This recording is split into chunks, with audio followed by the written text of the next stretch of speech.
소는 없을까? 오늘은 그 주제에 대해서 여러분들과 함께 이야기를 나눠보도록 하겠습니다. 니커스라는 홀스타인 품종의 소가 있습니다. 이 소는 세계에서 가장 큰 소로 알려져 있는데 그 크기가 약 2m에 육박하고 몸무게는 1.4톤 정도 되는 소가 있습니다. 생물학적, 진화론적인 관점에서 봤을 때 여러분, 동물원에서 코끼리의 다리를 본 적이 있습니까? 코끼리의 다리는 굉장히 두껍고 튼튼한 형태를 가지고 있습니다. 왜 그럴까요? 그 이유는 바로 큰 몸을 지탱하기 위해서죠. 코끼리의 생태를 자세하게 들여다보면 그들은 건기와 우기에 따라서 굉장히 많은 거리를 이동을 하게 됩니다. 이 거리를 고려를 해봤을 때 몸짓이 작은 것보다는 큰 게 더 유리하겠죠. 이러한 과정들을 통해서 여러 가지 환경적인 관점에서 적응하기 위해서 코끼리들은 오랜 시간 그 신체 구조와 함께 몸짓이 거치게 되었기 때문에 그들은 정상적인 생활을 유지할 수 있는 겁니다. 그리고 품종마다 차이가 있지만 대부분의 아프리카 코끼리와 아시아 코끼리 둘 중에 아프리카 코끼리가 귀가 더 큽니다. 그 이유는 큰 덩치에 걸맞는 체온 조절을 하기 위해서이죠. 코끼리의 귀에는 굉장히 미세한 혈관들이 분포되어 있어서 이 귀를 발럭발럭 거리면서 체온을 낮출 수가 있게 되는 것이죠. 그리고 코끼리의 심장은 소의 심장보다 훨씬 더 큽니다. 심장의 역할은 어떤 게 있을까요? 심장의 역할은 혈액을 우리 몸 구석구석으로 퍼뜨리는 역할을 하죠. 그렇기 때문에 큰 몸을 가진 동물들은 그 크기에 걸맞는 큰 심장을 갖게 됩니다. 이러한 결과들은 단시간에 이루어진 것이 아닙니다. 코끼리의 진화 과정을 보면 수천만 년 정도의 시간이 걸리게 되는 것이죠. 그런데 만약에 소의 크기가 단시간에 집약적으로 코끼리만해졌다고 생각을 해봅시다. 그 크기를 버틸 수 있는 다리가 없다면 그 큰 몸집을 지탱할 수 없게 될 것입니다. 큰 크기를 가진 개체들은 굉장히 오랜 시간 동안 자연 선택이 되어 왔습니다. 그렇기 때문에 우리는 단시간에 코끼리만한 소를 만들어낼 수 없게 되는 것이죠. 또 다른 관점에서 생각을 해봅시다. 우리가 만약 농장에서 코끼리만한 소가 있다라고 가정을 한다면 그들을 관리하기가 굉장히 어려울 겁니다. 먹이를 얼마만큼 먹여야 될까요? 그들은 굉장히 많은 양의 먹이를 먹게 될 것입니다. 현재 가축 개량 분야에서 가장 중요한 부분은 효율적인 부분입니다. 이를테면 가장 대표적인 것이 사료 효율 같은 것이 있습니다. 먹이를 적게 먹어도 몸짓이 커지는 소, 그리고 먹이를 적게 먹어도 우유 생산을 잘하는 소, 농가에서 투입되는 비용 대비 나오는 아웃풋이 굉장히 중요한데 우리는 이러한 형질들을 효율성 형질이라고 합니다.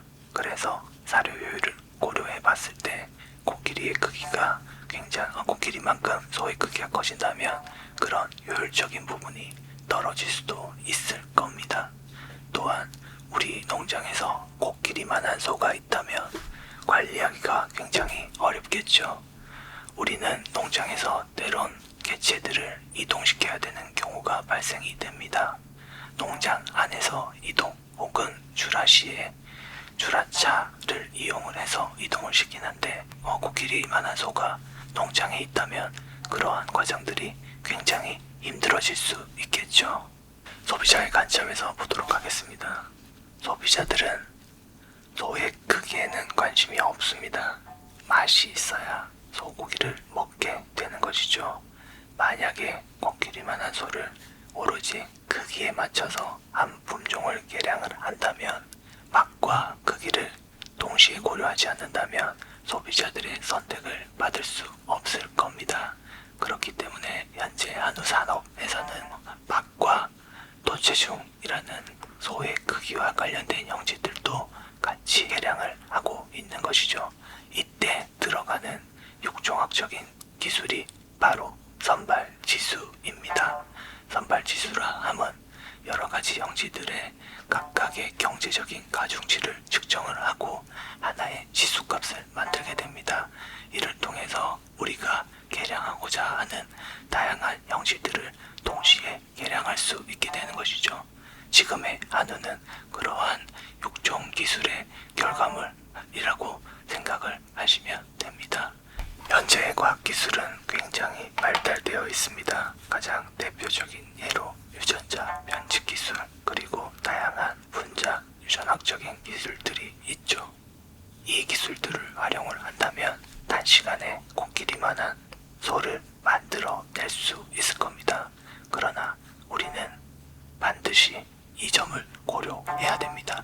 바로 윤리적인 관점이죠. 코끼리와 같은 품종은 그 크기를 유지하기 위해서 다양한 신체 기관들이 함께 오랜 시간 진화되어 왔습니다. 그래서 그들은 정상적인 생활을 할 수 있게 된 것이죠. 만약에 소를 단시간에 현재 과학기술을 통해서 우리가 만들어낸다면 여러 가지 생물학적, 윤리적 문제에 봉착하게 될 것입니다. 우리가 코끼리만한 소를 만들어낼 수 있다 하더라도 우리는 윤리적인 관점을 반드시 고려해야 합니다.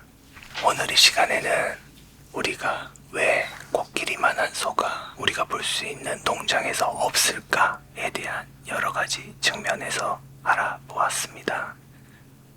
여러분, 이러한 엉뚱한 질문들은 저는 개인적으로 여러분들을 성장시킬 수 있다고 생각이 듭니다.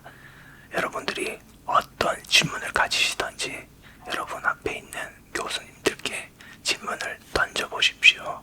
그렇게 되면 교수님들도 그 질문에 대해서 고민을 하게 되고 또 공부를 하게 됩니다. 이러한 것들이 여러분과 저 같은 교수들도 같이 성장할 수 있는 하나의 방법이라고 생각이 듭니다. 저는 세상에 엉뚱한 질문은 없다라고 생각합니다. 질문을 던지는 것은 가장 좋은 학습의 방법이라고 생각합니다. 저한테 많은 질문을 강의 시간에, 수업 시간에 던져주십시오. 만약에 제가 그 자리에서 답을 할 수 없다면 저도 제 교수 연구실로 가서 공부를 해서 알려드리도록 하겠습니다. 세상에 엉뚱한 질문은 없습니다. 오늘은 코끼리만한 소가 왜